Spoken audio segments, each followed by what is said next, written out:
BCY party అధినేత బోడే రామచంద్ర యాదవ్ చేపట్టిన BC ధర్మదీక్ష 2వ రోజుకు చేరుకుంది. 2 రోజులుగా నిరాహార దీక్ష చేస్తుండటంతో ఆయన ఆరోగ్యం క్రమంగా క్షీణిస్తుందని డాక్టర్లు ఆందోళన వ్యక్తం చేస్తున్నారు. అయినప్పటికీ ప్రభుత్వం బీసీలకు ఇచ్చిన హామీలు, న్యాయపరమైన డిమాండ్లు నెరవేర్చే వరకు తమ దీక్షను విరమించే ప్రసక్తి లేదని రామచంద్ర యాదవ్ స్పష్టం చేశారు. బీసీలు మాకు వెన్నెముక అని చెప్పుకునే చంద్రబాబు ఇప్పుడు వారి వెన్నెముక విరిచే కుట్ర రాజకీయాలు చేస్తున్నారని తీవ్ర స్థాయిలో మండిపడ్డారు. మరోవైపు రామచంద్ర యాదవ్ ఆమరణ దీక్షకు విజయసాయిరెడ్డి సంఘీభావం ప్రకటించారు.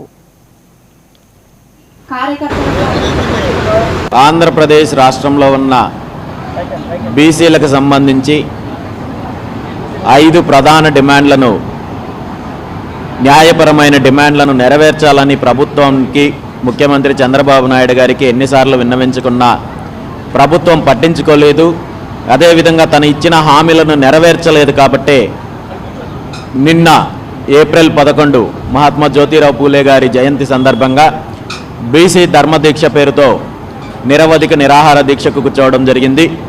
ఈ 5 డిమాండ్లలో 4 డిమాండ్లు గతంలో ప్రతిపక్షంలో ఉన్నప్పుడు చంద్రబాబు నాయుడు గారు బీసీలకు ఇచ్చిన హామీలే కానీ కొత్తగా నేను తీసుకొస్తున్నది కాదు.